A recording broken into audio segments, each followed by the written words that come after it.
about tonight is just do the thing.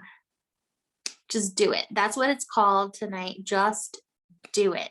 Because I want you in the chat, drop a one if you've ever kind of whined because you didn't want to do it. You didn't want to work today. Drop a one if that's the case. I can't see the chat because of this thing blocking it, but I'm assuming you guys are in there. Okay, now drop a two if you have been too scared to do it. You've wanted to do it, but you've been too scared to do it. Doesn't matter what it is, as long as it involves the business, drop a two. I really wish I could see the chat right now. Okay, drop a three if you have been scared, you have not wanted to, but you have done it anyway. I see that there are 23, 24, 26. Okay, people are saying yes.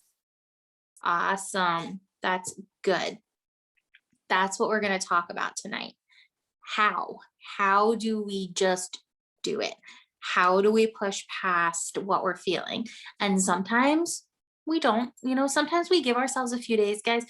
It's okay. We are business owners. Sometimes we have a couple of bad days, and that's okay. That's the beauty of owning your own business, is you get to make that choice for your family. You're away for the weekend because it's your anniversary, or your kid is barfing. I'm using this because my dog is my child and he was barfing his brains out. But if he was a real child and he was barfing his brains out all day long, okay, maybe you can't answer your phone that day. Like, life happens and that's okay. But are you letting life happen to you every single day? Every single thing that comes up, is it stopping you from your work business? And then on top of that, are fears and insecurities stopping you from doing the things that you need to do? So Mariko is going to talk about the life aspect more. And we're going to actually interview Nicole about some fears and pushing past. But for me, I'll give you my personal experience first, okay? Because I think people see me and they think, I don't know what you think about me, but my assumption is that you probably think I'm a very outgoing person who feels very comfortable in front of the camera and has always felt that way. Because I'd like to talk a lot, maybe you think that I'm not shy about talking to strangers or reaching out to people. Maybe you think that because I knock on people's doors and tell them about the Bible, that I'm okay with knocking on someone's inbox and telling them about their health. No, that is not the case, guys. Okay, this is not how I was. I did not have a single selfie on my phone when I first started. Not one. I had to search to try to find selfies on my phone or a picture of just me. There were no pictures of just me.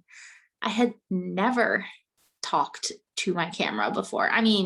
We all do that thing where we're like little kids and we want to see if we can sing. So we get our little boom box or whatever with our microphone and we see if we can sing and we record ourselves. That was the extent of my talking to a camera. It was me talking to a boom box. But I faced those fears and I did it because I had a really, really good reason why I wanted to do it, why I needed this to work. I need to be home more. So I pushed past those fears and those insecurities of what people would think. And to be quite honest, I blocked a couple of people that I was super concerned about what they would think, like my sister and my mother. Blocked them from my stories for a little while. It's okay. They didn't care. My brother and my cousin, blocked them from my stories for a little while because they would make fun of me. Not in a bad way. They just made fun of me, so it made me feel insecure. So I blocked them until I was ready to feel confident when I was doing it. When I was messaging, I was always like, oh no, what if I sent something too similar before? What if somebody's already talked to them about this? What if I say the wrong thing? I had to get over that, because if you don't get over that, you're going to send 5 messages a day. And that's not enough. It's not. You can't overthink those types of things. They don't think about it as much as you do. I don't know if you realized that, because it took me a little while to realize that people do not know what we're doing. They don't understand. They don't overthink it. They're not going to remember certain things. And a lot of times they're excited because they think we're like some blogger or something. And they're excited that we're in their inbox. They're like thanking us that we're in their inbox. That happened to me today. Someone's like, "Oh my gosh, thank you so much. You responded to me." I was like, "Okay, yeah, I did." So like we don't know what they're thinking, but generally we are our own worst enemy when it comes to our thoughts, not them. We are coming up with the worst case scenarios. They are not.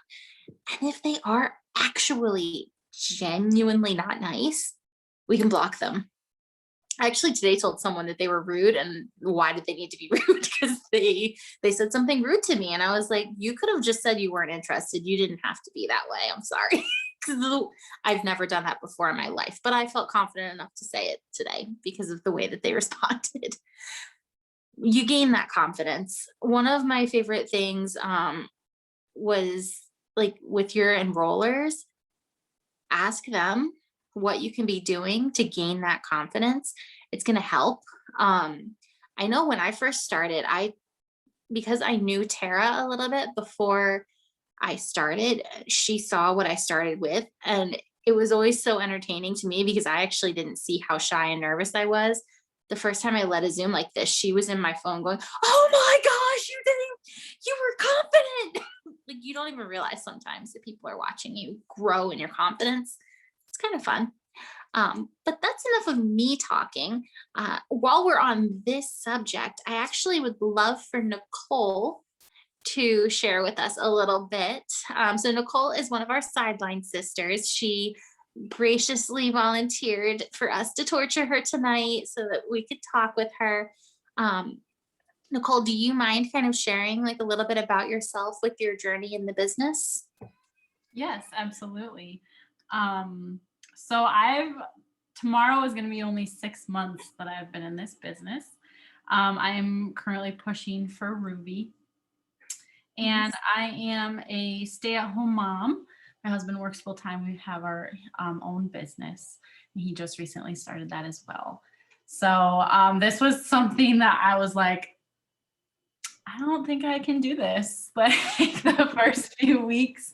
Um, it was obviously for all of us, it was a huge adjustment. It was very new, very like, oh my goodness, I can't believe I'm doing this. So, um, yeah. So do you want me to keep going with like my challenges? Yeah, sure. Yeah. I've Like share never with us. done this type of interview, so just bear with me.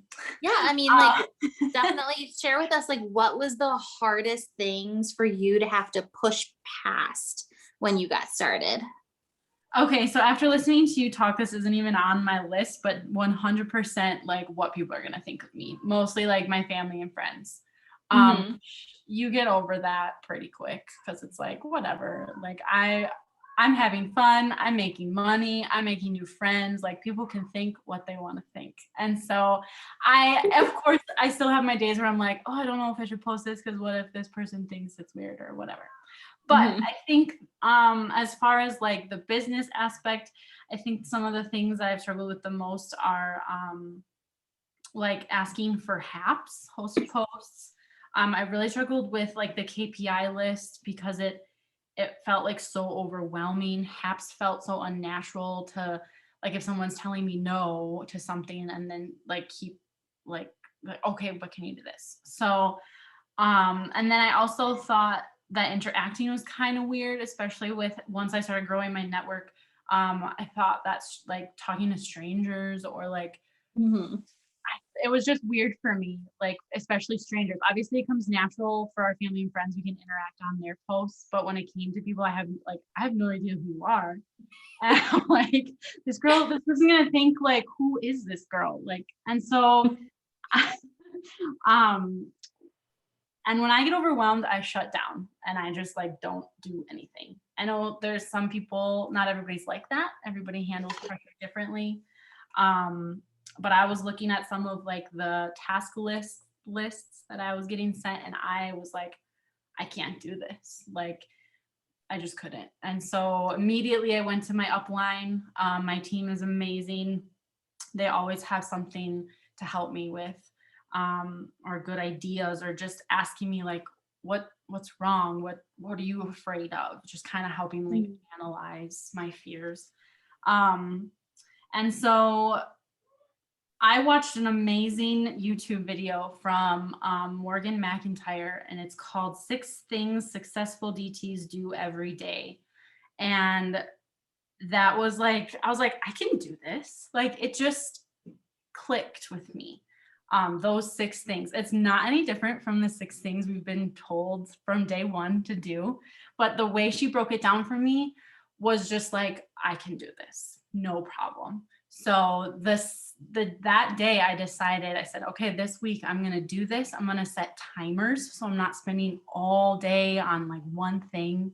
And that weekend, Follow Up Friday came, and I was like, I have people to follow up with. It's an exciting thing. It is. And for a newbie in the business, I signed 5 loyal customers that weekend. And I was like, oh my gosh, it worked. Like, I was so excited. And so from that time on, I was just like, okay, if I don't do anything during the day, I need to at least be like messaging, interacting, and adding. So like, if nothing else, those bare minimum, those are my 3 bare minimum things that I do.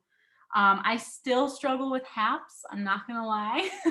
But sometimes I just have to say, okay, you're gonna focus on HAPs today, and you're gonna message people and ask about it. And what's the worst they're gonna say? They're gonna say no. So that one gets me sometimes, I'm not gonna lie. But then and interacting, I've come to the point where it's just like, this is social media. Like, if they didn't want me to follow them, they wouldn't have let me follow them. So just go to town. So I love that. just do something every day is what I tell myself, and always, always, always go to your upline. I love that. That's awesome. Yeah, going to your upline when you're facing those insecurities, like, we can't help you if you're not telling us what is going on. So that's perfect. And I love that you found that Zoom, because that just kind of also breaks out the point of like, everyone is different with how they're going to think about things and how they're going to like come to terms with different things. So sometimes they can say the exact same thing. Like, she could have said the same exact thing that Kathy was telling you. And yet maybe she said it in just a little tiny bit of a different way that makes it make sense in your mind. And you can then justify and rationalize and like understand better. So I love that. Actually, if you don't mind, Nicole, could you put the name of it in the chat for us so that everybody could find that? That would be awesome. We all love Morgan McIntyre, definitely. Yeah, I love everything you said, just pushing past those fears and figuring out the best ways for you, like the best ways that made sense.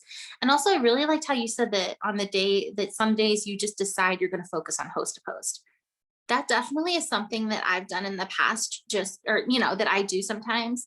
If I realize that it's something I haven't been doing enough of, I'll do, like you said, you do those core things, but then you pick something to focus on.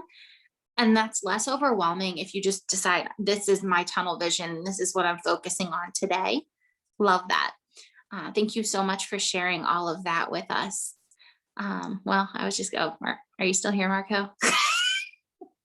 Okay, we're gonna ask Mariko to kind of take over now and just kind of talk about when life gets in the way, because she's got a whole lot of life going on. And so many of you guys do too. So she can kind of come at it from a different aspect than I can, because of the whole kids thing and all of that. And so many of you guys have kids. So we'll let her kind of share the different struggles and overcoming those. Okay, so I just wanted to take a minute to talk about some of the things that I have going on in my life and why it becomes a struggle sometimes. So I'm a stay-at-home mom. I have 3 boys, a 10-year-old, a 6-year-old, and a 4-year-old. Yes, I did hit record, whoever asked that question. And my 10-year-old has significant disabilities. He needs help doing everything all day long. and my 6-year-old is autistic. So like it's a lot. It's a handful. I do have help at home, but still like it's still a lot of work.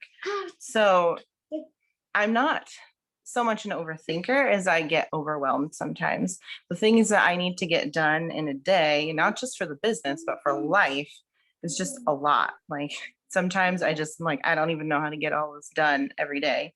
So sometimes when I start feeling that way, it just makes me procrastinate. Like that's my go-to. I start like ignoring the responsibilities and do something else. And that's, that doesn't get anything done. So these are the things that I do to help like push past it and get through it and deal with the busy. So something that I kind of already did even before the business is just kind of prioritize, especially when it comes to like household stuff. Okay, go ahead. So like if the house is messy, it doesn't matter if it's not urgent. Like if it's not like a massive spill or something, whatever. The toys are still going to be there at the end of the day. I just don't even worry about it if I don't have time for it. And I'm not a cleaning perfectionist, so that's not really a problem for me. But I definitely like, that's my survival mode is like food and clean clothes and that'll get us by. Another thing that I like to do is work off of a list to help me focus. Because sometimes if I have the time, if I don't have like, okay, let's work on this in front of me, I'll like start something and get distracted or not finish it. And then I'm just kind of all over the place and don't really do anything. So sometimes for me, a list is very useful. And I also kind of prioritize my 6 list based on the amount of like mental energy it takes. So if I know like, okay, my kids seem to be occupied and quiet right now, I'll sit and message for 30 minutes. But if it's kind of like noisy or like there's a lot of distractions, I'll just go follow people. Because that's, just hitting the follow button. That's easy peasy. So just doing that helps me get through those tasks. Another thing I've been working on, it's a work in progress, is teaching my kids that they can wait for things. When your kids are little, you tend to cater to them, and get the things that they need right away. My youngest is 4 now. I'm like, okay, well, you can wait for me to refill your drink. You don't need it right this minute. And sometimes working off of a schedule, like, okay, well, I'm going to do this now. Oh, good job. Until this time. And then we can do the thing that you want to do. Work in progress. Kids are used to getting what they want when they're younger. So it's hard, but it helps a lot because otherwise you're going to be dropping whatever you're doing like all of the time. And then the last thing I really try to do is just be aware of the spaces of time in my day. Like sometimes when you get that second to just sit, I just want to be like, I don't want to do anything, or I want to look at something I want to look at. But if I try to keep like my tasks in the forefront of my mind, I'm much more likely to be like, I'm sitting. Well, let's send some messages while I'm sitting. And the days that I really try to do that are when I get all my tasks done. So those are the ways that I fit it into my life. I don't always succeed, but when I do all of those things, it definitely helps me out a ton. That's awesome. Thank you. Because I know like when it comes to busyness, you definitely have your plate full. So I feel like if you can make it happen, other people can make it happen too. And I love like the diversity of just everybody's circumstances are so different. I'm looking at the faces around us and everybody is so different. Everybody has so many different circumstances. And because of that, we do have a couple extra minutes. I would love if there's anybody who wants to unmute and kind of share. You can either share something that has terrified you that you've pushed past, and how, or maybe something with life, like how you have organized in such a way. If anybody wants to unmute and briefly share a hack or something that they're proud of for overcoming, feel free. Don't be shy. Don't be scared. You can do it. I've talked long enough. Anybody? I'll chat for a second. I was like, I know George's got something to say. Well, just because I kind of can relate to both of their lifestyles in certain ways, but also like mine can be totally different because I work full time outside of the home. I have 4 kids, and mine have disabilities too, but like Mariko's like running the show at her house, whereas my husband takes that role. And I am, a full-time massage therapist with my own practice. I've been doing it for 16 years. And so it's not really that I had like a fear or anything, but I really had to overcome budgeting my time. And I know there's a lot of women on our team that's very similar. Like I know Sophie's one of them, like you full-time workers, like, it's not that it's harder or easier. Like, honestly, I always say Chris, my husband, has the harder job. Like he's the one home with the kid. Like that to me is way harder. But you just really have to plan ahead. And I hate saying that. That sounds cliche. That sounds like I'm 80 years old, like plan ahead. But because some of us just don't. Like that was never me. I was never the 9-to-5er. I liked kind of flying by the seat of my pants, like when I was a teenager, just kind of living life on my terms. But I realized as an adult, when you're trying to do that, you can't get a lot done and it stinks. So if you plan ahead and get up like a little bit earlier or stay up a little bit later or in between your tasks at your secular job, whatever that might be, getting in that, like Mariko was saying, like the mindless stuff when you can't focus, and when you can focus, like make sure the time that you're putting in counts. Like hardcore is intentional. Don't use that precious 10-15 minutes for just scrolling.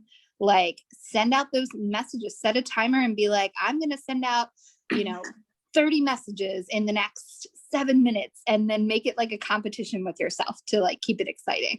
So I just kind of like, try to get more stuff done in the first part of my day. I really utilized weekends when I first started. When I started like 2.5 years ago, and I was able to get to Double Diamond in 5 months. And I like lived on my phone on the weekends, getting like messaging people. And that's what I focused on. And that's how I got to where I needed to get to, just by mass messaging. Like Nicole was saying, if you don't do anything else, have conversations with people. So that's kind of my 2 cents. I'll let somebody else talk now. Thank you. Yeah, is there anybody else who wants to share something that they've found helpful with budgeting time or fears, anything like that? I can't Can you see hear you me? guys. Yes. Well, I'm a full-time dental assistant, so it's kind of hard for me to manage my time. So what I do is in the morning, I use my husband now he's my assistant, helping me with the celery, my granddaughter, and it's amazing how people care. Like people message me about my husband and about my granddaughter. Like, what am I putting on her celery? If I put anything sweet, I'm like, no, she really likes the celery. And also my biggest fear, and Monica knows, is life posts. That to me is like, and she told me one thing is like, you're overthinking it. And sometimes the simple thing, like for me, even though I have a full-time job, I'm using my side hustle as to buy my granddaughter things and post a picture of my granddaughter and something about her. And that's one of my things that I'm working on. So yeah, even though you have a full-time job, it's doable. This job is doable. Yeah, because you're always messaging me like on your lunch break or things like that. And I love that. Like you're utilizing your time, or voice messaging me on your way to work or something. So that's awesome. Thank you, Sandy. It's perfect. Thank you guys all so much. We did record this, so once we get it uploaded to YouTube, we will go ahead and share it so that you guys can share it with your teams, and hopefully it has helped a little bit with just pushing past, like let's just conquer those fears, guys, because if we figure out how to conquer the fears and conquer the life stuff that goes on, it's amazing what we can do. We just have to get past ourselves. Hello, Chris, and keep going. All right. Thank you all. I don't know if it's going to let me end it or not. So